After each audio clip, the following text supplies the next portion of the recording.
বাড়ি গিয়েছি অথচ বুধবারের সাথে আমি একটু লং ড্রাইভে যাব না, এটা হতে পারে? সেই জন্য একদিন সময় করে জন্য বেরিয়ে পড়লাম ঘুরতে। যেই জায়গাগুলো আমরা আগে ঘুরতে যেতাম সেই জায়গাগুলো আবার নতুন করে চিনতে খুব ভালো লাগছিল। আর ওয়েদারটা বেশ হালকা মেঘলা মেঘলা ছিল, কিন্তু বুঝিনি যে আমাদের সাথে শেষটা এতটাই পরিমাণ বাজে করবে ওয়েদারটা। খানিকক্ষণ ঘোরার পর প্রচণ্ড খিদে লেগেছিল আমাদের, তাই ভাবলাম কিছু একটা খাওয়া যাক।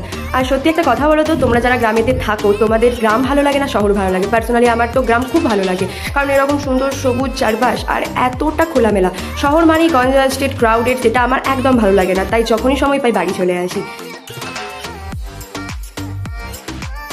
তারপর আমরা ক্যাফে ভাইবে খানিকক্ষণ বসে আড্ডা দিলাম আর কিছু খাওয়া দাওয়া করলাম। টু বি অনেস্ট, ক্যাফে ভাইবের ভাইব আমার তো সবসময় খুব ফেভারিট। হালকা কিছু স্ন্যাক্সের জন্য cafe vibe always best than other cafe. আমরা নিয়ে নিয়েছিলাম একটা চিকেন র্যাপ। তারপর আমরা গিয়েছিলাম ফুড মার্টে। আরামবাগের এই ফুড মার্টটা রয়েছে বাজারের একদমই ভেতরের দিকে। ফুড মার্ট থেকে কিছু কেনাকাটা করে বেরানোর আগে আমরা বুঝতে পারিনি যে এতটা দুর্যোগের সম্মুখীন হবো। তোমরা দেখতেই পাচ্ছ রাস্তায় প্রায় বৃষ্টির জল জমে গেছে, তাই স্কুটিতে না এসে আমি নিজে বাসে চলে এলাম। আর দেখতে পাচ্ছ রাস্তাঘাট কত সুন্দর লাগছে, চারিপাশ সবুজে সবুজ। আর এই গ্রিন অ্যাটমসফিয়ারের জন্যই বারবার আমি এখানে ছুটে আসি। চলো নেক্সট ব্লগে দেখা হচ্ছে, সবাই ভালো থেকো, টাটা।